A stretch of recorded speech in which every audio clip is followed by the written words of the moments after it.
ரொம்பவே பெயின்ஃபுல்லான சிச்சுவேஷன் சூழ்நிலை ஒரு ஆளுக்கு நடக்கக்கூடாத விஷயம் அப்படின்னு சொன்னாக்கா, நம்ம வந்து அந்த உறவுக்கு வந்து அவ்வளோ முக்கியத்துவம் குடுத்து, எந்த ஒரு நிலையிலயுமே அவங்கள விட்டு குடுக்காம, கடைசி வரைக்கும் அவங்க கூட அவங்கள வந்து நம்ம கட்டியா புடிச்சு ஸ்ட்ராங்கா போயிட்டுருப்போம். ஆனா, ஏதோ ஒரு சூழ்நிலையில ஏதோ ஒரு சின்ன தவறு நடந்திருக்கலாம்.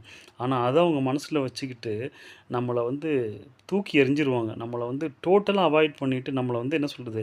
அவங்க ஹிஸ்ட்ரியிலேருந்து நம்மள பிளாக் பண்ணிடுவாங்க. இப்படி ஒரு ஆள் கூட நம்ம பழகணுமா அப்படின்னு சொல்லிட்டு. அப்பதான் நமக்கு வாழ்க்கை நல்லா உணர்த்தக்கூடிய பாடம் என்னன்னா, நம்ம ஒர்த் இல்லல்ல. எந்த அளவுக்கு நம்ம அவங்களுக்கு என்ன சொல்றது? எந்த ஒரு நேரத்திலயுமே அவங்கள விட்டு குடுக்காம, எந்த ஒரு சூழ்நிலையிலயும் அவங்களுக்காக நம்ம ஸ்டாண்ட் பண்ணியிருப்போம். ஆனா கடைசியில இப்படி விட்டுட்டு போயிட்டாங்களே அப்படின்னு சொல்லிட்டு.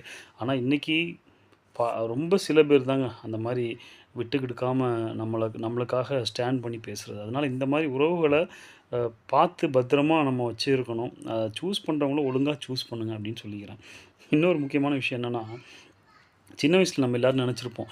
நம்ம நல்லா படிச்சு ஒரு டிகிரி வாங்கி, கஷ்டப்படுறவங்களுக்கு வந்து ஹெல்ப் பண்ணணும் அப்படின்னு சொல்லிட்டு.